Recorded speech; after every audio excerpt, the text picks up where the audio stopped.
Mi nombre es Eduardo Camacho, este es mi videoexamen de la materia Ecología Oral y bueno, voy a comenzar hablando acerca de la tríada de Keyes, que habla acerca de los multifactores que originan la caries. Tenemos la dieta, las bacterias y el huésped, siendo la dieta el sustrato, el huésped sería el diente en este caso y las bacterias los microorganismos que interfieren en la homeostasis del mismo.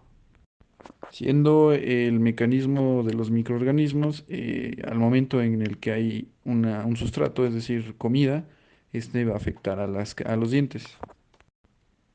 La caries es una enfermedad que no cumple con los postulados de Koch, ya que se ha encontrado presencia de caries sin la presencia de microorganismos como el S. mutans o la presencia de S. mutans en las bocas sin la presencia de caries.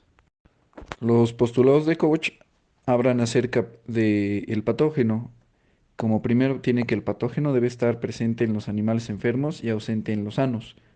Como segundo punto es que el agente se debe cultivar en una forma pura a partir de una muestra del animal enfermo. Como tercer punto es el cultivo anterior debe provocar enfermedad en un animal sano inoculado.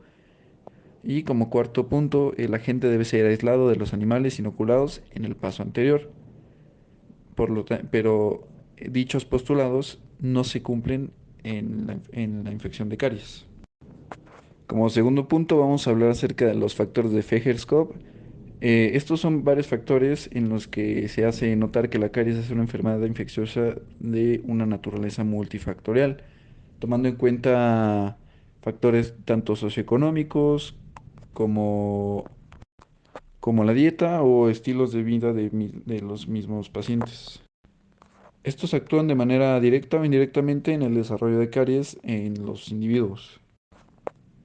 Como siguiente punto voy a hablar un poco acerca de la teoría acidogénica, que habla acerca de que las caries provienen de los ácidos generados en el cuerpo, específicamente en la boca. Por otro lado, tenemos la teoría químico-alimenticia, en la cual establece que los ácidos de los alimentos son los que actúan sobre el diente y de esta manera se genera la caries, teniendo en cuenta dietas basadas en carnes rojas o varios alimentos bastante cariogénicos.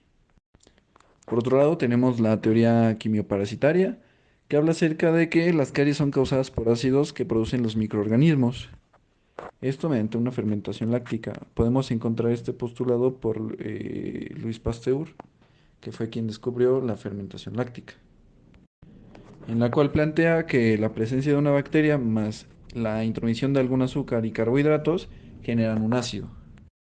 Por otro lado, tenemos la teoría proteolítica, que habla de las bacterias y la placa dental. Estas se dice que son proteolíticas, es decir, que mediante enzimas llamadas proteasas y generando acidez rompen las proteínas que cubren a los cristales de hidroxiapatita, generando la caries, ya que los cristales de hidroxiapatita son la unidad fundamental del diente. Por otro lado, tenemos la teoría de proteólisis de quelación, en la cual se propone que se sustraen iones metálicos de la hidroxiapatita por la presencia de materias quelantes. Y como sabemos, un quelante es un químico o material el cual, el cual roba iones metálicos de los materiales. Tenemos también una teoría biofísica y la cual es la que nos dice que las altas cargas de masticación pueden producir un efecto esclerosante. Esto genera la pérdida de agua que altera las proteínas que se contienen en el diente. Y también tenemos la teoría más antigua, que es la teoría de los gusanos, en la cual se creía que en la presencia de un gusano en específico que bebía la sangre y se alimentaba de las raíces que tenían los dientes. Tenemos de distintos tipos de caries, por ejemplo la primaria, que es la que se da en un diente sano, la secundaria es la que se da en el interfase del esmalte o de una restauración. También tenemos la residual, que es una caries que no fue retirada mediante una preparación cavitaria para una obturación, es decir, se realizó la restauración y se dejó la caries sin eliminar. O también tenemos una caries oculta, que esta es una caries que no es visible de manera fácil y esta usualmente se encuentra entre puntos de contacto de cada diente, es decir, a los lados de este. También podemos encontrar lo que es una caries dental activa, que es la que continúa con el proceso infeccioso y continúa desgastando el diente, así como también una caries dental inactiva o retenida, como se puede llamar. Actualmente hay métodos llamados odontología conservadora en los cuales se busca eliminar el menor tejido dentario posible, en la cual si se encuentra este tipo de caries, solamente se deja inactiva y se sella para evitar que se active. Existen diferentes factores que son determinantes para las caries y cada uno se califica según sea suficiente y necesario. Uno puede ser el consumo de sacarosa, otro puede ser la presencia de Streptococcus mutans y Lactobacillus, que es la cantidad y grado se depende de la cantidad y el grado de fermentación de sacarosa. Otra puede ser el comportamiento de la curva de Stefan, que habla del flujo salivar, los amortiguadores de pH y la viscosidad. También tenemos la maduración del esmalte dentina o la titularidad del alimento, ya que puede ser un ácido fuerte o débil. La titularidad pK del ácido débil. Y por último tenemos la composición del alimento, cantidad de calcio o de fosfato. La hidroxiapatita está formada por calcio, fosfato e hidroxilo. Está formado por fosfatos de calcio. Forma una parte de la familia de las apatitas. Estos están estructurados en formas de prismas hexagonales y se disuelven en ácidos porque el fosfato y el hidroxilo reaccionan con el hidrógeno de los ácidos. La hidroxiapatita está presentada en dos fases, una líquida y una sólida. La disolución y la cristalización son los cambios los cuales se hacen pasar entre una u otra. Esto centrándose principalmente en la concentración de iones hidrógeno. En la presencia de pH menores a 5.5, los hidrógenos reaccionan con la fase líquida, provocando una disminución en la concentración de fosfato, provocando que la fase sólida, es decir, la cristalizada, se disuelva. Pero debe existir un equilibrio entre la fase líquida y sólido. Tenemos la concentración de IAPH, el cual multiplica las concentraciones de iones de la fase líquida y esta indica la cantidad de iones necesarios para que la concentración esté en un equilibrio. Vamos a pasar al siguiente tema, que es los ácidos. Los ácidos son sustancias capaces de donar iones de hidrógeno, mientras que la base es una sustancia con capacidad de recibir protones de hidrógeno.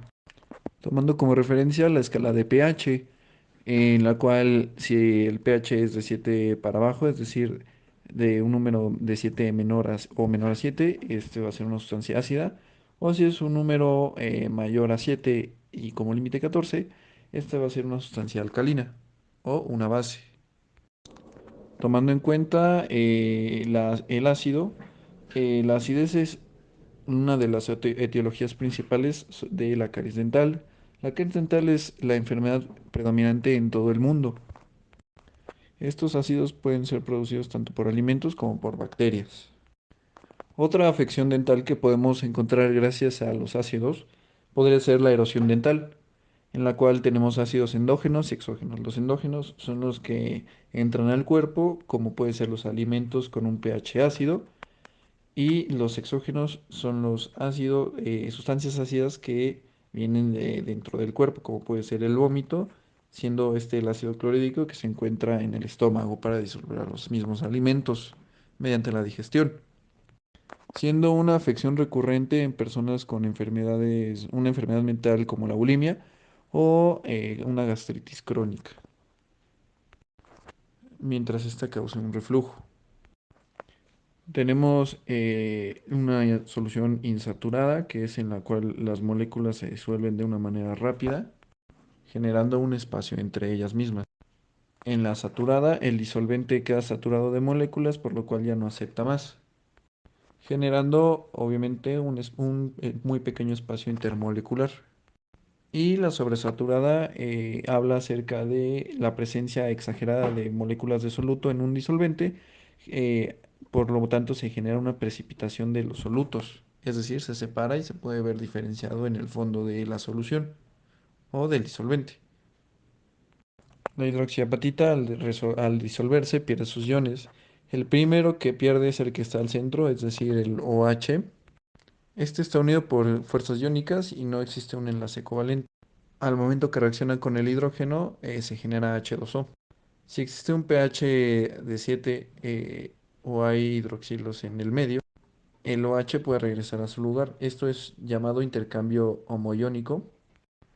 En cambio, si hay un pH mayor a 7 y no existen OHs disponibles, se puede generar otra apatita como la fluorapatita. Esto es llamado intercambio heteroiónico. Asimismo, como la hidroxiapatita, la fluorapatita tiene una fase líquida y una sólida, siendo esta el producto de una actividad iónica llamada IAPF, siendo esto un valor de igual a 1 por 10 elevado a la menos 121, siendo un valor 10 veces más bajo que el de la hidroxiapatita, a lo que se traduce que se necesita una menor cantidad de iones para llegar a un equilibrio entre la fase líquida y la sólida como la hidroxiapatita. Por esto, la fluorapatita es algo más resistente a los cambios de pH. La cantidad de iones necesaria para disolver la fluorapatita se le llama pH crítico, como el pH crítico de esmalte, que es de 5.5, el de dentina siendo 6.5 y el de la fluorapatita, que es de 4.5. Por cada unidad de pH que baja, la solubilidad de la apatita es 10 veces menor, 10 veces mayor. El ácido producido por bacterias produce caries. Los protones hidrógenos son átomos pequeños que tienen un número atómico de 1, valencia de 1 y poseen un electrón en su última órbita, por lo cual necesita de otro electrón para reaccionar con otro átomo. El esmalte funciona como una membrana semipermeable a los hidrógenos. Al haber una diferencia de concentraciones de hidrógeno, estos tenderán a entrar por los espacios pericristalinos. Al haber mayor concentración de hidrógenos pericristalinos, esto altera la fase sólida y líquida del esmalte, por lo cual se genera la disolución del cristal de hidroxiapatita. La difusión de los hidrógenos en el esmalte de dentina de manera microscópica habla de que las bacterias aumentan la concentración de hidrógeno afuera del diente. Se intenta equilibrar la diferencia de magnitudes. Los hidrógenos se infiltran en el espacio pericristalino y durante la primera semana solo existen cambios microscópicos, generando una disolución periférica de los cristales de hidroxiapatita. Y durante la segunda semana ya existen cambios macroscópicos, como cambios en la superficie externa, como el color o la porosidad presenciada entre los cristales. La caries comienza en el esmalte, pero puede llegar a dentina sin necesidad de generar una cavidad. Tenemos distintas fases, como por ejemplo la 1, que es la reaccional, en la cual la dentina genera dentina esclerótica para impedir el paso de hidrógenos y cristaliza los espacios pericristalinos. Como segunda fase tenemos la fase desmineralizante, en la cual los hidrógenos entran a los túbulos y destruyen a los cristales. En la fase 3, o también conocida como fase invasiva, las bacterias penetran por los túbulos. O la fase 4, que es cuando se reintegra el proceso odontoblástico. Ahora vamos a hablar un poco acerca del flúor. Es el elemento químico con número atómico 9 en el grupo halógeno, siendo el más electronegativo y reactivo de los elementos en general. Los fluoruros son elementos en los cuales el ion flúor se mezcla con un compuesto cargado positivamente, siendo el más utilizado en odontología el fluoruro sódico, utilizado en agua potable en concentración de 1 a 1.5 partes por millones. El flúor tiene una alta afinidad por la hidroxiapatita y se reabsorbe fácilmente en el intestino, siendo este absorbido de mejor manera en un pH menor a 3.4. La relación de flúor absorbido y en sangre es de 1 a 1. Los fluoruros se almacenan en huesos por 7 días, lo cual permite una concentración constante en saliva. En odontología se usa el fluoruro sódico acidulado con un pH de 3.4. Las concentraciones de flúor son suficientes para alcanzar el IAPF de la fluorapatita. Aunque esta reserva de flúor se pueda agotar, por eso es necesario consumir alimentos que contengan esto para poderlos usar como reserva. La concentración de flúor en boca ayuda a la resistencia de disolución de los cristales en ácidos.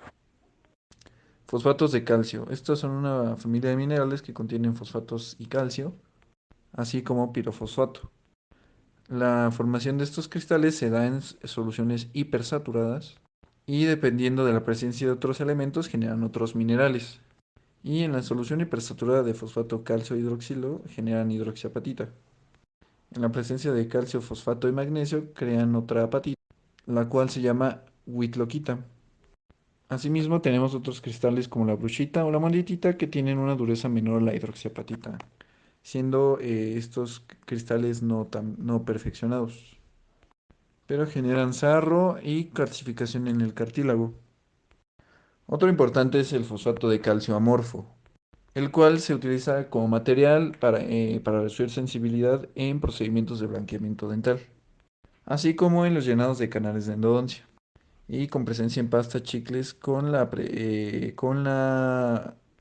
presencia en alimentos como la pasta o chicles, eh, así como en enjuagues bucales con la finalidad de reducir la pérdida de mineral e interviene en la formación de cálculos urinarios.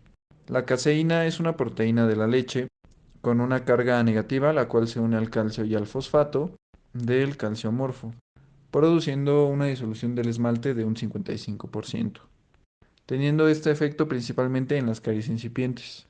El flúor sustituye a la hidroxiapatita en el período óseo, lo cual permite un almacén de flúor hasta por 7 días.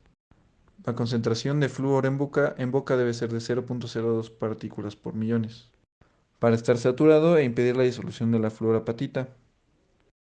El hidroxilo de la hidroxiapatita puede ser sustituido por carbonato, el cual produce apatita carbonatada, la cual es más sensible a pHs más básicos.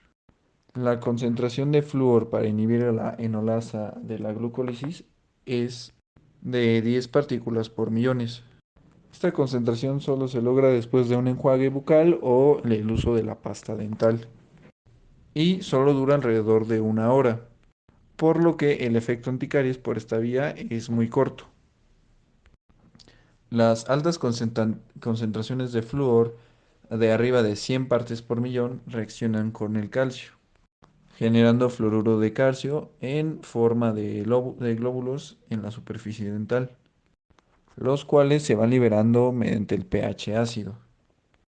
Las pastas dentales poseen de 1000 a 1500 partes por millón de flúor, por eso se busca tener un correcto cepillado y que éste sea constante, así como el uso de una pasta correcta para cada persona en específico. Por otro lado, tenemos el flúor concentrado que contiene hasta 12.200 partes por millón. Este es encontrado en barnices odontológicos que se utilizan en las clínicas preventivas, como por ejemplo mediante la realización de una profilaxis o una limpieza dental. Y estas aplicaciones de fluoruro se van a recomendar mediante el grado de caries o la erosión dental. Como por ejemplo cuando se encuentra la presencia de alguna caries inactiva, es mejor usar estos barnices para que produzcan esta fluorapatita y puedan remineralizar el tejido que la infección destruyó. Vamos a hablar un poco de alimentos. Estos alimentos se clasifican en dos partes. Tenemos los alimentos cariogénicos por un lado, los cuales apoyan en la formación de caries. Por otro lado tenemos los cariostáticos, que son los que ni promueven ni inhiben la formación de caries, es decir, detienen el metabolismo de las bacterias que generan la caries. O también tenemos los alimentos anticariogénicos, que son los que inhiben la formación de caries. La caries y la erosión dental son un proceso complejo en el cual los alimentos, dependiendo de su composición, frecuencia y consistencia, así como el comportamiento químico que posean, alteran la estructura del diente, teniendo distintos factores de consideración como pueden ser los carbohidratos, siendo por ejemplo que las bacterias que producen más ácidos tienen como sustrato principal los carbohidratos, como la sacarosa, la fructosa para una generación de matriz y generar una comunidad, y la glucosa para generar energía y producción de ácidos. así como también los elementos quelantes que poseen algunos alimentos, los cuales se unen a los cristales de hidroxiapatita e impiden impidiendo que regrese a su estructura normal la hidroxiapatita, siendo como más usual el ácido cítrico, así como los sustratos presentes en refrescos, los cuales son quelantes al calcio, siendo estos muy erosivos para los dientes y teniendo algunos carbohidratos como pueden ser la sacarosa. Por otro lado, los alimentos que son ricos en calcio inhiben la disolución de hidroxiapatita, así como los que tienen un pH neutro o alcalino. Otro factor es la acidez de los alimentos, que son los que disuelven a los cristales de hidroxiapatita, como puede ser el yogurt, que se obtiene mediante la lactosa por los lactobacilos, que son bacterias acidogénicas. Otro ácido es el ácido fosfórico, que es un acidulante que conserva el sabor al producto, siendo este muy usado y con un pH de 1.5. El ácido maleico o tartárico se puede encontrar en distintas frutas como puede ser el mango, el jitomate, la maracuyá, las uvas. El pH de un ácido es un factor clave para la disolución de la hidroxiapatita, pero también hay algo más importante es la titularidad de este. La titularidad de un ácido se basa en qué tanto pH neutro se tiene que agregar para llegar a un punto neutro. Por ejemplo, el limón tiene un pH de 3.3, por lo cual es necesario 3 veces una base necesaria para llegar a un pH de 7. Los patrones de consumo de azúcar son establecidos en edades muy tempranas. Los sabores dulces generan una cantidad de neurotransmisores en el cerebro, los cuales generan que el cerebro busque alimentos ricos en glucosa, ya que esta es esencial para el funcionamiento del cerebro. Por esto no se recomienda el uso de alimentos con sabores dulces tan intensos en edades tempranas, ya que pueden modificar los patrones cerebrales por el resto de la vida de los individuos. El uso de pastas dulces para el cepillado dental puede generar que un niño busque únicamente sabores dulces durante el resto de su vida. Por esto no es recomendable el proporcionar en gran cantidad alimentos dulces o pastas de sabor en niños. Así como también es importante medir el grado cariogénico de los distintos alimentos que se le proporciona a los niños, estos que se dan en las distintas comidas del día, y medir con qué frecuencia se proporcionan estos alimentos, así como también considerar la concentración de la sacarosa. Por lo que la cantidad de agua en los alimentos que se le proporcionan a los niños debe ser abundante. Así como la composición de la comida. Si tiene más calcio o fosfatos, va a haber más protección, así como hay más grasa, así como si hay más grasa o proteínas. Por lo que hay que considerar las distintas titularidades de los alimentos, es decir, qué tantos proporción de base hay que agregar para llegar a un pH neutro. Por lo tanto, el mayor tiempo que permanezca un pH ácido en la boca es más crítico. Y la dieta de un niño debe de tener 55% de carbohidratos complejos. El azúcar de mesa es sacarosa, el cual es un carbohidrato simple, por lo cual se recomienda como máximo un 10% y de forma ideal un 0% en los alimentos proporcionados a menores. La OMS sugiere que la caries dental no se genera por debajo del consumo per capital de 10 kilogramos por individuo anual, siendo estos graficados como 30 gramos diarios. Por lo que si este aumenta a 15 kilogramos, ya hay una presencia de una caries significativa. Un refresco de 600 miligramos, como un Sidral Mundet tiene 63 gramos, un Fusti 75 gramos, una Pepsi 68 gramos y un refresco de cola 63 gramos de azúcar. Por lo que no es recomendable dar a niños a una edad temprana estos alimentos. Si existe la desnutrición en los periodos de formación dentinaria, puede existir alguna alteración en el desarrollo, así como un retraso en la erupción de los dientes, siendo la deficiencia más usual la falta de vitamina A, D y fósforo. La malnutrición proteica calórica provoca una disminución de inmunoglobulinas. Las proteínas aumentan la capacidad de buffer en la saliva. Por eso es recomendable dar a niños alimentos ricos en proteínas. Esto depende mucho de la frecuencia y el tiempo. La composición, consistencia y agresividad indica que existan cambios de pH en la boca. Los refrescos tienen una mayor humectancia que el agua. Esto hace que desplacen al agua. Así también las personas vegetarianas presentan un 65% de erosión dental, ya que usualmente comen más veces al día. Ya que, como se menciona, si se come algún alimento con un pH ácido, es peor que se consuma en pocas cantidades, pero periódicamente en el transcurso del día, a que si se consume en una cantidad alta, pero en una sola intención, a lo largo de todo el día. Endulcorantes y sustitutos de azúcar. Se le llama así a cualquier sustancia dulce, siendo un grupo de alto valor calórico, como puede ser el azúcar o miel, y el segundo de bajo valor calórico.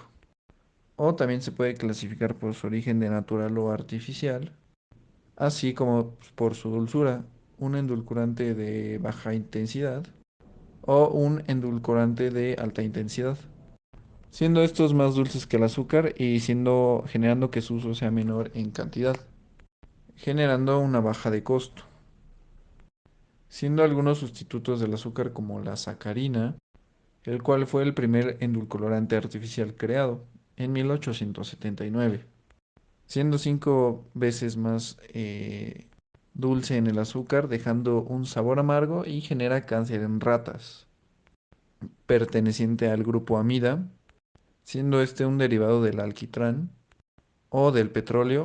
No es calórico y este es termoestable.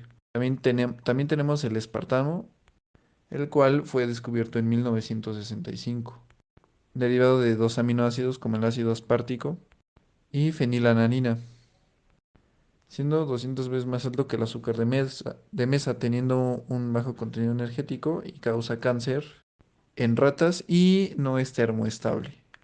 También tenemos la sucaralosa, o mejor conocido como esplenda, siendo este 600 veces más dulce que el azúcar, siendo derivado de la sacarosa que sustituye tres hidroxilos por tres átomos de cloro, siendo este termoestable y casi no se absorbe. Por otro lado tenemos el sorbitol, que produce 2 calorías por gramo. Este no puede ser metabolizado por bacterias bucales y es de reabsorción lenta en el intestino, por lo que provoca diarreas. El xilitol es un polialcohol de 5 carbonos producido de la madera del abedul y no puede ser metabolizado por bacterias bucales, así como igualmente el sorbitol. Este tiene el mismo valor dulce que el azúcar, además de que es un laxante. Y por último tenemos la stevia, que es una planta que significa hierba dulce. Es hasta 300 veces más dulce que el azúcar de mesa, siendo este un compuesto de glúcidos y no es fermentable por bacterias bucales. Ahora vamos a hablar un poco de la ventana de infectividad. Bueno, como sabemos, la caries no es indicada por un solo microorganismo. Es una comunidad con estrechas relaciones y dietas por azúcares fermentables simples. Las especies relacionadas son Streptococcus mutans, Lactobacillus, Actinomyces y Bifidobacterium. Y Bellona. La colonización microbiana se ha atribuido a las ventanas de infectividad. Estos son tiempos en los que la boca adquiere determinados microorganismos a ciertas edades infantiles. Estas se establecen y luego son difíciles de modificar. Las primeras bacterias se adquieren de la madre o cuidador principal, que va desde los 19 hasta los 31 meses. Durante este periodo se establecen los dientes infantiles, comidas sólidas y más variadas, así como también transmisión vertical y horizontal. La adquisición de S. mutans se da de los 26 a los 38 meses. Esto relacionado con la cantidad y serotipo de S. mutans de la madre. A menor cantidad de S. mutans en la niñez, habrá menor cantidad en la adultez. La cantidad de S. mutans aumenta con la edad y la cantidad de S. sanguis baja con la edad. Vamos a hablar un poco sobre el Streptococcus mutans. Este es el principal microorganismo formador de caries, siendo una bacteria gram positiva anaerobia facultativa y que tiene influencia en el desarrollo de la caries. Esta es acidogénica y forma cocos en cadena y cocos que cambian de forma según donde crece. Metaboliza principalmente la sacarosa y tiene hasta 12 formas de transporte de la glucosa.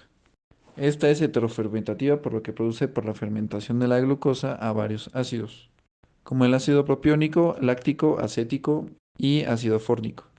Su pH ideal es de 4.5 a 5.5 y este cambia el pH del medio bucal de 7 a 4.2 en tan solo 24 horas, existiendo 8 serotipos con diferentes grados de producción de ácidos, creciendo en cultivos de agar, mitis salivarios y forma colonias formes adheribles y pegajosas. Para producir su gran cantidad de ácidos, inhibe a bacterias con un pH de 7 y produce una bomba de hidrógenos que expulsa la acidez hacia el exterior de la célula. Así, dentro de esta un pH de 7 y afuera un pH ácido. No tiene un ciclo de Krebs ni un acetílico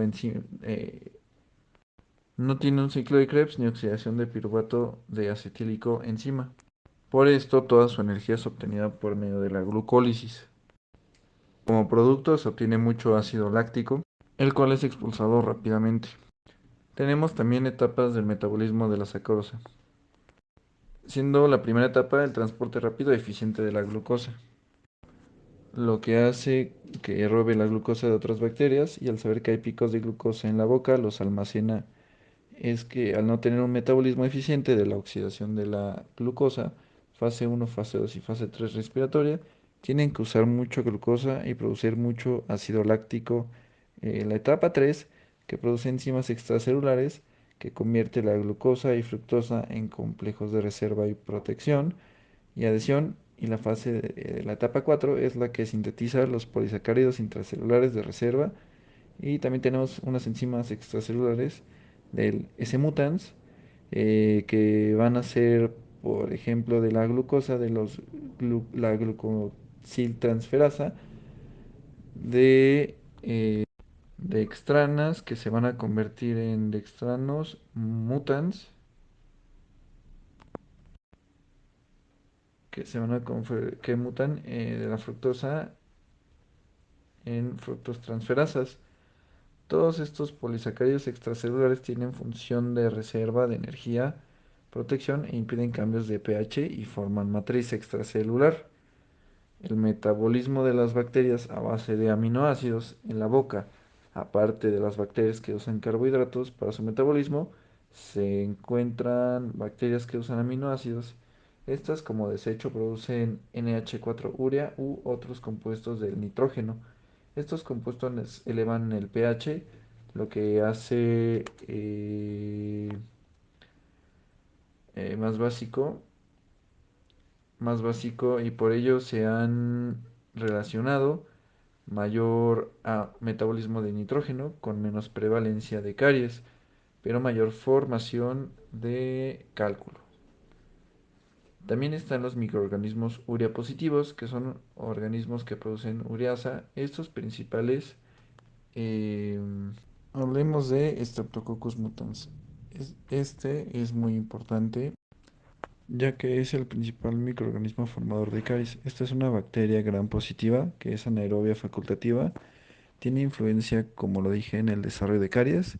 Es acidogénica, va a formar cocos en cadena y cocos que cambian de forma según donde crece. Va a metabolizar principalmente la sacarosa y tiene hasta 12 formas de transporte de la glucosa. Es heterofermentativa, significa que produce por la fermentación de la glucosa a varios ácidos como el ácido propiónico, ácido láctico, ácido acético y ácido fórmico. Su pH ideal es de 4.5 a 5.5 y este lo que hace es que cambia el pH del medio de 7 a un pH de 4.2 en tan solo 24 horas. Hay 8 serotipos, cada uno con diferente grado de producción de ácidos. Va a crecer en cultivos de agar, mitis salivarios y forma colonias formes adheribles y pegajosas. Al producir su gran cantidad de ácidos, va a inhibir las bacterias con pH 7. Va a poseer una bomba de hidrógenos que expulsa la acidez hacia el exterior de la célula, así dentro de esta un pH de 7 y afuera un pH ácido. No tiene ciclo de Krebs ni oxidación de piruvato de acetilenzima. Por esto toda su energía se obtiene de la glucólisis. Como el producto se va a obtener mucho ácido láctico que se expulsa rápidamente. Vamos a tener también etapas del metabolismo de la sacarosa por cerotas. La primera etapa es el transporte rápido y eficiente de la glucosa, lo que hace que robe la glucosa de bacterias y al saber que hay picos de glucosa en la boca, almacena. El 2 es que al no tener un metabolismo eficiente de la oxidación de la glucosa, fase uno, fase 2 y fase 3 respiratoria, tienen que usar mucha glucosa y producir mucho ácido láctico. La etapa 3, que se produce enzimas extracelulares, convierte la glucosa y fructosa en complejos de reserva y protección y adhesión. Y la etapa 4, la que sintetiza polisacáridos intracelulares de reserva. También tenemos unas enzimas extracelulares del S-mutans, que van a ser, por ejemplo, de la glucosa, los glucosiltransferasa de dextranas, que se van a convertir en dextranos, mutanasas, que se van a convertir en mutanos, y de la fructosa, las fructosiltransferasas. Todos estos polisacáridos extracelulares tienen funciones de reserva de energía, protección e impiden cambios de pH y forman una matriz extracelular. El metabolismo de las bacterias a base de aminoácidos en la boca, aparte de las bacterias que usan carbohidratos para su metabolismo, se encuentran bacterias que usan aminoácidos. Estas como desecho producen NH4, urea u otros compuestos del nitrógeno. Estos compuestos elevan el pH, lo que lo hacen más básico y por ello se han relacionado a mayor metabolismo de nitrógeno, con menos prevalencia de caries, pero una mayor formación de cálculo. También están los microorganismos urea positivos, que son organismos que producen ureasas. Estos principales eh, son Streptococcus sanguis, Streptococcus gordoni, Streptococcus salivarius. La saliva, los cuales van a usar aminoácidos en su metabolismo y los cuales van a contribuir a la alcalinización de la placa a través de la generación de amonio a partir de la arginina y urea. Este metabolismo de urea tiene pH menor a 4 y la arginina está presente en la saliva al igual que en la urea. Otro microorganismo que es importante hablar es de los lactobacilos, que son bacilos gram positivos, son anaerobios facultativos y van a habitar en el humano, en el sistema intestinal, urinario y la piel. Producen ácido láctico, esto es que va a acidificar el medio impidiendo que las bacterias patógenas crezcan y tiene poca afinidad a la superficie dental y en la caries es un invasor secundario. Su pH es de 5 a 4, es decir, que es acidofílico, va a predominar en etapas avanzadas de lesión cariogénica y va a usar sacarosa para su metabolismo. Se va a adherir poco, produce menos polisacáridos extracelulares y va a necesitar otras bacterias que produzcan su pH necesario y polisacáridos para adherirse como lo es el S. mutans. Es decir, que los lactobacilos necesitan al S. mutans. Se unen por unión física en las cavidades o ranuras de los dientes. Para esto, los dos para los lactobacilos y el S. mutans existen pruebas microbiológicas, que es donde se miden los niveles de estos dos. Actualmente se consideran útiles para predecir quién tendrá caries. Se van a cuantificar en tres niveles: los de bajo riesgo, que es menor a 250.000, los de moderado, que es de 250.000 a 500.000, y los de alto, que son de 500.000 en adelante. ¿Qué es la evolución acidogénica bacteriana? Esta nos habla ya de que una vez formada la película adquirida, las primeras bacterias son S. mitis, S. oralis, S. sanguis, que van a tener adhesinas a la alta afinidad a la película adquirida. Van a ser gram positivas y les gusta el pH de 7. A las 48 horas se crean condiciones acidogénicas. El metabolismo de las anteriores van a generar receptores para eh, generan receptores para bellonello y bacterias metabólicamente más activas. Van a utilizar carbohidratos. Se van a generar invasiones de S. mutans, que va a utilizar mucho la glucosa. La acidez va a matar las primeras bacterias y va a generar una matriz extracelular que va a impedir cambios de pH y va a ser un medio más pobre en oxígeno. generan microcavidades en el diente llenas de matriz de glucanos, de extranos y todo esto de S mutans con un pH alrededor de con un pH de alrededor de 6 a 5. Va a llegar lactobacillus y utiliza reservas de S mutans. Lactobacillus resiste menor pH y baja de 5 a 4, matando algunos S mutans y el resto de bacterias.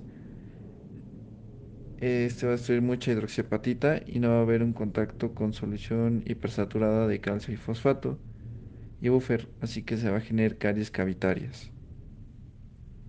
¿Cómo se hace un control de caries? Se hace por dos medios, uno químico y mecánico. Los químicos son sustancias como el flúor, sustitutos de azúcar, caseína, detergentes y buffer. Y por parte mecánica está el cepillado.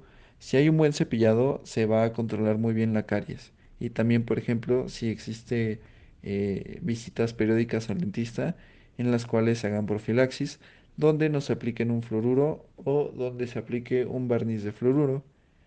Estas caries van a ser controladas. Vamos a hablar un poco de la periodontitis. Este es un proceso inflamatorio producido por bacterias que van a afectar el tejido de sostén de los dientes, como el hueso, alveolar, la encía, el cemento y el ligamento periodontal.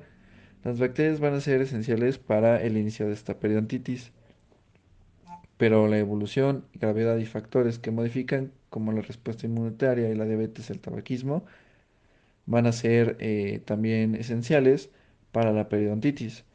No existe una evidencia que la periodontitis sea contagioso. El desarrollo de gingivitis y periodontitis desde tejidos sanos es un ejemplo de sucesión microbiana, así como la interacción de especies en el hábitat.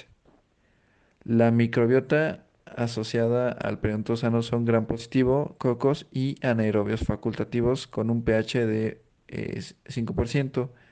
Y las principales especies son S. sanguis, Actinomyces viscosus y Actinomyces naeslundi. Hablando referente de la microbiota asociada a gingivitis, va a haber un aumento del espesor de la placa de la microbiota compleja, que va a llegar a un gram negativo con el predominante de gram positivo, y asociado a la microbiota de la periodontitis crónica van a ser anaerobios en un 0%, gram negativo en un 60% y espiroquetas en un 30% y va a ser escasos cocos.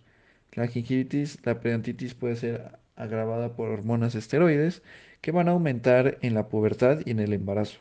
Los anticonceptivos también aumentan la cantidad de progesterona y estradiol. Botella va a usar estas hormonas como sustituto de vitamina K y así la prebotella se va a activar la cantidad de depósitos microbianas, es decir, la placa no concuerda con la severidad de destrucción del tejido del periodonto. Está más relacionado con el nivel de respuesta inmunológica de prostaglandina 2 e interleucina 1. La periodontitis es más usual en hispanos y negros. Hay dos formas de reparación ósea, una horizontal y una vertical, y es más usual en adultos mayores de 36 años donde hay una pérdida ósea. Se puede clasificar periodontitis leve cuando hay pérdida de 2 milímetros, en moderada cuando hay pérdida de 4 milímetros y severa cuando hay más de 5 milímetros. Y este grado de pérdida ósea va a estar asociado a un patrón microbiológico variable. Vamos a tener algunos factores de predisposición como anormalidades de la fusión de fagocitosis que se va a dar en el 65% de la periodontitis grave. También se va a producir menos inmunoglobulinas específicas contra las bacterias. Va a haber polimorfismo del factor de necrosis tumoral del TNF. También puede haber funciones alteradas de monocitos y macrófagos que van a liberar más factor de necrosis tumoral, interleucina 1 y prostaglandina E, lo que hace que sea 20 veces más probable que la periodontitis surja después de los 40 años. Es improbable de que cualquier microorganismo solo produzca todos los factores que van a atacar al tejido del hueso, al cemento y al ligamento. Hay sinergia patogénica. En un intento de correlacionar bacterias y su papel en la periodontitis, Zukonski y sus cinco complejos que designan que designan en colores dependiendo su alta relación con la periodontitis. Y la cantidad realiza una pirámide, como aquí la pongo en esta imagen. Tiene distintos colores. El rojo, que son anaerobios fuertemente asociados a la periodontitis, se relaciona más a la gravedad de P. gingivales, T. forsythia y T. denticola. El color naranja va a ser anaerobios gram negativo, algunos gram positivo y van a estar asociados moderadamente a periodontitis. La P intermedia y la F nucleatum. El color amarillo van a ser bacterias que pueden coagregar y se va a asociar mitis, gordini y sanguis. El color verde van a ser bacilos gram negativo, que son anaerobios facultativos, que aquí podemos encontrar a S. gingivalis, a G. ptogena y en el color púrpura va a ser gram negativo y gram positivo. Van a ser cocos principalmente y son colonizadores primarios. Tienen asociación baja y aquí podemos encontrar a Quimenesis y a Quinomyces y Billonella. Los microorganismos en la base de la pirámide son colonizadores tempranos de la superficie del diente. Los que están en él son los más patógenos y son relacionados con el periodontitis. Entre los individuos pueden presentar muchos. Entre los individuos se puede presentar muchas o algunas secciones de los complejos en tejido sano. Hay mayor frecuencia de microorganismos sin rojo y sin naranja. Una bacteria relacionada con periodontitis se coloca sin grupo. Esta es Actinobacillus actominocetacomitans, ahora conocido como Agregatibacter actinomycetacomitans. La metaloproteinasa es una enzima proteasa que va a romper proteínas y va a necesitar átomos de zinc o cabello como cofactor. Pueden romper colágeno entre las células y van a participar en la curación de heridas o altos niveles de asociación a cáncer. Las bacterias periodontales causan una respuesta inmunológica al modificar las proteínas del tejido que tienen aminoácido arginina y citrullinas. Este cambio va a alterar tolerancia inmunológica y ahora esas proteínas modificadas son reconocidas como extrañas, lo que activa a los neutrófilos, macrófagos y a las metaloproteinasas contra el propio tejido. Ahora bien, el proceso inflamatorio y las bacterias en sus productos van a interaccionar con el epitelio de unión y penetran el tejido conectivo. Las bacterias van a cambiar eh, argininas por citrulinas en tejidos, lo cual va a activar el sistema inmune. El segundo paso es que el tejido conectivo va a responder a la vasodilatación, aumentando el número de leucocitos neutrófilos que van a migrar al vaso del epitelio de unión y se va a producir prostaglandina E, interleucina 8, interleucina 1 y factor de necrosis tumoral. En el paso 3 tenemos que los neutrófilos van a producir metaloproteinasas cuya finalidad es destruir proteínas de bacterias, pero estas proteasas no son muy específicas y también rompen el colágeno y la matriz extravascular hasta formar una bolsa periodontal. Y por último tenemos un aumento de infiltrado leucocitario de células B y T, neutrófilos y macrófagos que van a activar el complemento. Esta inflamación produce factor de necrosis tumoral que va a activar a los osteoclastos, destruyendo así tejido. Y algo que recalcar es que el epitelio va a ser un lugar sensible y ya que es delgado y es un acceso a nutrientes de proteínas del mismo líquido gingival. Y también recordemos que en este espacio hay poco oxígeno. Hablemos un poco del Agregatibacter actinomycetemcomitans. Este es parte de la microbiota oral y se relaciona con formas agresivas de la periodontitis. Este va a ser gram negativo y es un coco basilar capsulado y anaerobio. Tiene oxidasa negativa, catalasa positiva y reductor de nitratos, es decir, que usa aminoácidos en su metabolismo. Fermenta carbohidratos, especialmente el almidón, la sacarosa y la lactosa. No produce esporas y tiene fimbrias que mejoran su adhesión. Y hay 6 serotipos de la A a la F y varían en virulencia y tipo de LPS. Hay vesículas debajo de la cápsula y va a tener varios factores de virulencia, como la leucotoxina, que va a tener una actividad citoletal en las células polimorfas nucleares, leucocitos y macrófagos. Esta toxina va a provocar poros en las membranas celulares y va a inhibir parte inmunológica celular. También tiene una toxina de distensión citoletal que inhibe la progresión del ciclo celular y va a inhibir la replicación de CD4 y va a destruir al citoesqueleto. Tiene LPS que va a activar a macrófagos para producir interleucina 1 y factor de necrosis tumoral que va a activar a los osteoclastos. También tiene proteínas receptores de FC y usualmente la porción FC de la inmunoglobulina se une al receptor de las células y la porción Fab al antígeno, es decir, a las bacterias. Agregatibacter actinomycetecomicans tiene receptores en su membrana para unirse a FC, por ello no se va a activar la inmunoglobulina y va a inhibir parte del sistema inmune humoral. Va a tener vesículas que presentan colagenasas, que va a ser una enzima capa para deteriorar el tejido conjuntivo. Tiene citotoxinas que van a inhibir la proliferación de fibroblastos y así se va a inhibir la reparación del tejido dañado. Tiene epiteliotoxinas que van a destruir a los hemidesmosomas, lo que permite profundizar la infección. Va a activar a linfocitos T, supresores, y va a inhibir la producción de inmunoglobulina G y la E. Y tiene bacteriocina, que van a ser enzimas que destruyen otras bacterias como el S. mutans. Esta bacteria no puede crecer en medios enriquecidos como la sangre. Esta bacteria está presente en el 95% de lesiones periodontales graves. En población negra hay más prevalencia y puede haber contagio familiar.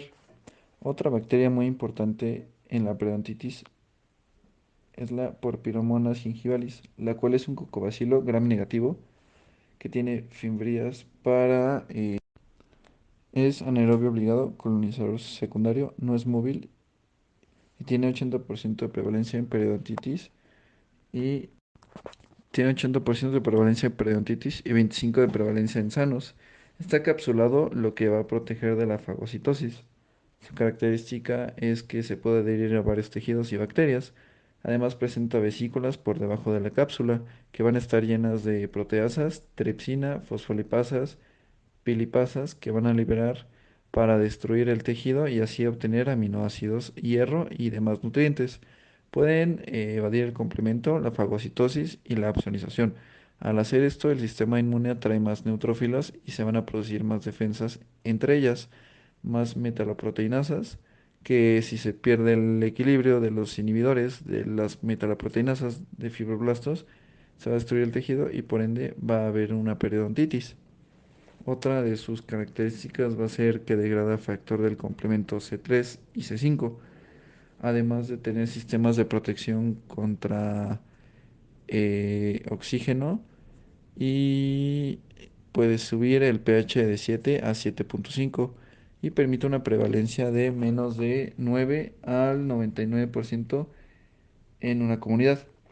Continuamos con las pastas dentales. Este uso de las pastas dentales remonta desde los egipcios hace 4000 años y tienen varios componentes principales, como los abrasivos, el cual es un componente de mayor dureza. Los más usados son el sílice, el carbonato de calcio, el pirofosfato de calcio, carbonato de calcio y su grado de abrasividad va a variar según el tamaño, tipo de gramo y tipo de movimiento usado en el cepillado. Y también el tiempo se va a presentar del 10 al 50% de la pasta y se clasifica la abrasividad de las pastas por el índice RDA. Aquí también importa cuánto tiempo nos cepillamos durante un día, en un año, un mes o toda la vida. Va a tener humectantes, los cuales son compuestos que ayudan a retener agua. Van a ser moléculas hidrofílicas de sensación a crema que van a impedir que se sequen. Son más usados la glicerina, el sorbitol, y estos, además de ser hidrofílicos, van a ser dulces. También va a tener aditivos, los cuales se van a utilizar con muchas finalidades. Algunos van a ser conservantes como el benzoato de sodio unos aromatizantes como el esencias de menta, eucalipto y unos edulcorantes como la sacarina. Y no se usa la sacarosa en este caso. También va a contener algunos componentes terapéuticos como los antisépticos. El más usado es el triclosan y también tiene fluoruros. La concentración usual son de 1000 partículas por millón.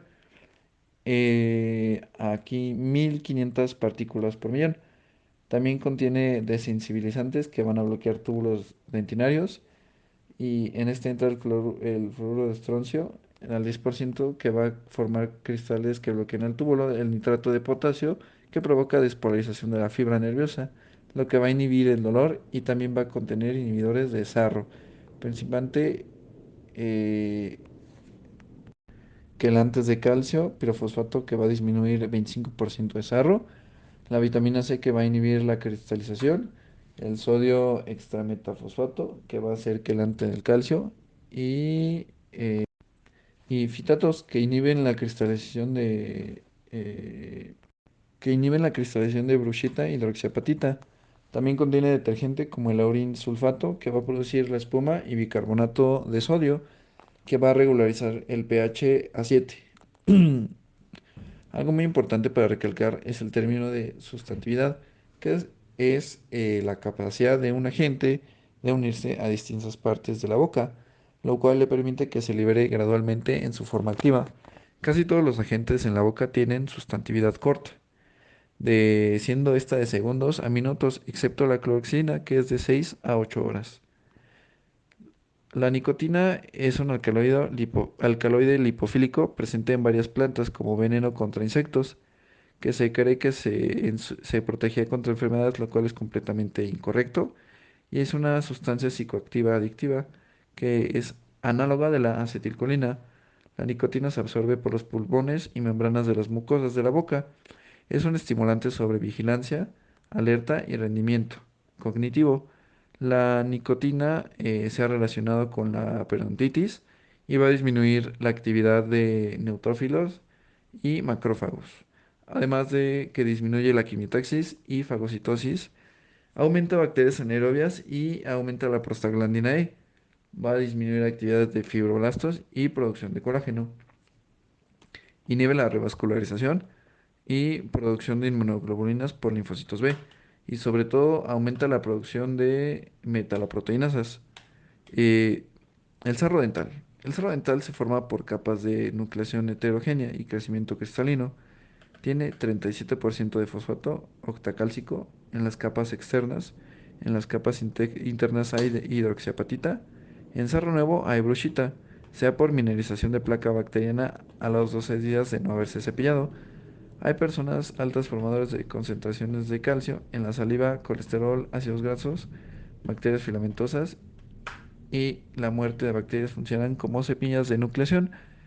También se inicia la mineralización con Corynebacterium matruchoti, el cual este es un bacilo gram positivo. Al haber inflamación de las encías, aumenta la presencia de macrófagos y neutrófilos, los cuales producen osteopontina que se va a unir al calcio y todo esto se ha relacionado con el aumento de sarro. El cambio de pH puede generar precipitación del calcio y fosfato de la saliva y el aumento de pH se da por varios factores como la anhidrasa carbónica salival que va a inducir la pérdida de dióxido de carbono cambiando el buffer de bicarbonato y aumentando el pH al haber mayor flujo salival. Va a aumentar la anhidrasa carbónica, así como también tenemos a la ureasa bacteriana, la cual es una enzima de las bacterias que utiliza aminoácidos en su metabolismo y va a producir amoníaco que aumenta el pH y tiene amilopectina, que es un componente ramificado del almidón y otros carbohidratos. No va a ser soluble en agua y se activa con semilla de cristalización. Igual para lípidos como colesterol y triglicéridos. El fumar también es factor que se relaciona con menosarro y no se sabe por qué. Contiene pirofosfatos que son quelantes del calcio y va a impedir altas concentraciones de calcio por lo que inhibe la cristalización. Fitatos que son componentes vegetales, semillas, fibras y van a ser quelantes. Tiene una parte digerible de las fibras y va a inhibir la formación de bruchita e hidroxiapatita. y también contiene pues, una proteína de alto peso molecular que forma geles en aspecto de moco a la saliva y secreciones para la lubricación, y se ha visto que relaciona con el sarro al permitir que los cristales se unan al diente. Voy a hablar un poco de los detergentes. Estos son moléculas anfipáticas que van a tener una porción polar y otra apolar. Al unirse a la membrana lipídica, van a cambiar la forma y función de los componentes de la membrana hasta el grado de romperla. El detergente usual en las pastas dentales es el laurín sulfato de sodio, en sus siglas SOS. También tenemos la clorexina, la cual va a reducir la placa en un 60%. Es un antiséptico con carga positiva, es decir, es un catión que se une a proteínas y carbohidratos con carga negativa, lo que provoca la alteración en función de la membrana, disminuyendo la adhesión de bacterias a superficies. Tiene sustantividad de 6 a 8 horas, es más activa versus gram positiva que versus gram negativa, y estas se activan por la sangre. Tienen mejor actividad a pH 8 y pierde actividad a un pH de -5,2, y produce pigmentación de la superficie dental, la cual puede ser removida por limpieza dental, así como produce cambios en el gusto. Hay concentraciones de 0,12 al 0,2%. 2 veces al día durante 2 semanas, un mes. Se debe cepillar con pasta antes del uso de la clorexidina, ya que los componentes de la pasta pueden ser aniones y unirse con el catión de la clorexina, inhibiendo su acción sobre las bacterias. Como sabemos, la superficie del diente y las bacterias tienen carga negativa. La clorexidina tiene dos cargas, una positiva a pH de 5 a 8. Esto hace que se unan a superficies dentales y microbiológicas y altere la membrana y la adhesión bacteriana. También permite la alta sustantividad, alteraciones del gusto y una pigmentación del esmalte. También durante los detergentes tenemos al triclosan, el cual es un antiséptico utilizado en jabones, pastas dentales y desodorante. No está establecido con un mecanismo químico sobre las bacterias, pero se cree que interfiere en la membrana y metabolismo bacteriano. Su degradación en el ambiente afecta a muchos microorganismos. Va a inhibir la fotosíntesis y reproducción y se ha relacionado con aumento de resistencia bacteriana. Es un disruptor endocrino que puede ser cancerígeno y aumenta alergias. Y en Estados Unidos está prohibido. Su efecto sobre el control de gingivitis y periodontitis es escaso, comparable a una buena técnica de cepillado. Probióticos en la cavidad oral. Los probióticos es una formulación de microorganismos vivos que tienen potencial de modificar la microbiota con un efecto positivo. Se han estudiado más en el sistema digestivo y en boca. Se han usado cepas de Lactobacillus reuteri que producen reuterina, que es un antibiótico de amplio espectro. También se han usado comercialmente en heces salivarios. Los probióticos tienen dos efectos. Pueden ser por competencia, es decir, que van a disminuir la población bacteriana virulenta, aunque esto es difícil, ya que una población establecida va a ser difícil de alterar. Hay otros factores antibióticos, como el pH y la temperatura. La segunda forma en que actúan los probióticos son regulando el sistema inmune, como regular los neutrófilos, los macrófagos, lo cual se ha visto con Lactobacillus acidophilus y caseína. El Streptococcus cristatus salivarius mitis sanguis pueden atenuar la producción de interleucina 8. Esta interleucina va a aumentar en presencia de agrega, Agregatibacter actin- Agregatibacter actinomycetans. La presencia de lactobacillus disminuye la producción de metaloproteínasas y prostaglandina E. Algunas bacterias pueden producir peróxido de hidrógeno, como este sanguis.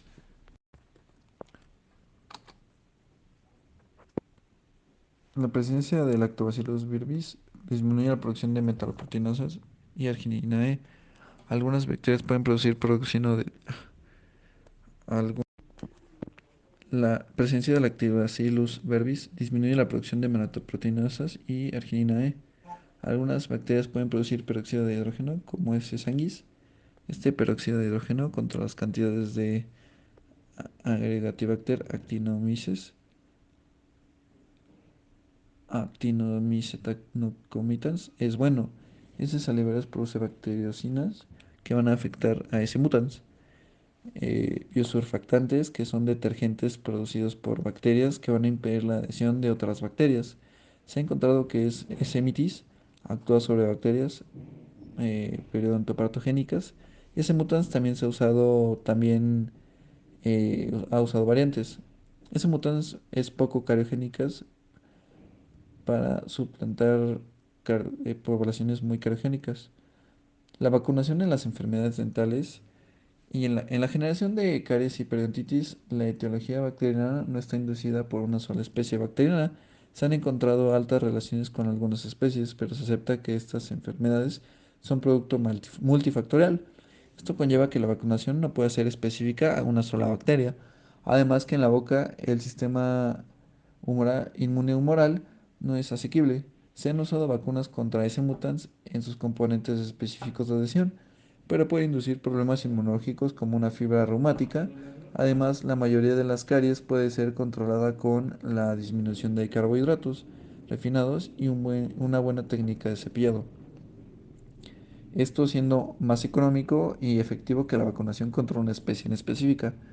Es un proceso complejo en un tratamiento para una enfermedad como la caries.